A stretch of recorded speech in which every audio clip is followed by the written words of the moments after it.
కాలం ఎప్పుడూ ఒకలా ఉండదు.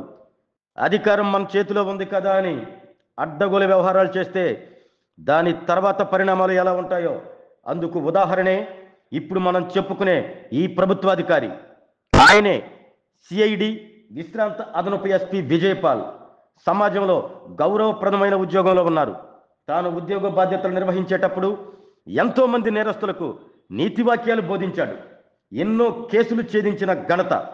తప్పు చేసిన వారికి కఠినమైన శిక్షలు పడేలా తన ఉద్యోగ బాధ్యతలు నిర్వహించిన విజయపాల్ తాను తప్పు చేస్తే అదే శిక్షలు పడతాయి అని ఆయనకు తెలిసి కూడా మనం ఉద్యోగంలో ఉన్నాం, మనకు అధికార పార్టీ అండదండలు పుష్కలంగా ఉన్నాయి, మనల్ని ఎవడేం చేస్తాడు అని అడ్డగోల వ్యవహారాలు నడిపారు.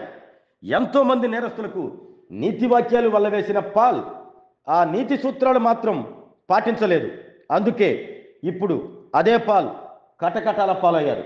ఉద్యోగ విరమణ తర్వాత ప్రశాంతమైన జీవితం గడపాలనుకున్న విజయపాల్ ఇప్పుడు శ్రీకృష్ణ జన్మస్థానంలో ఒంటరిగా మిగిలాడు.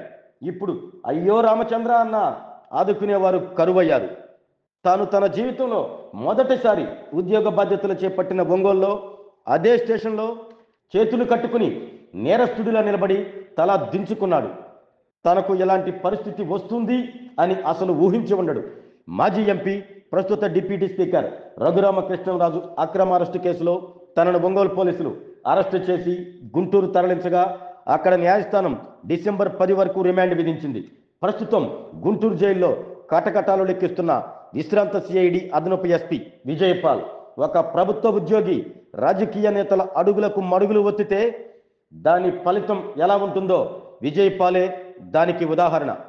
విశ్రాంతి తీసుకునే వయసులో జైలు జీవితం ఇది ఎంతో మంది ఉద్యోగులకు ఇప్పుడు కనువిప్పు కానుంది.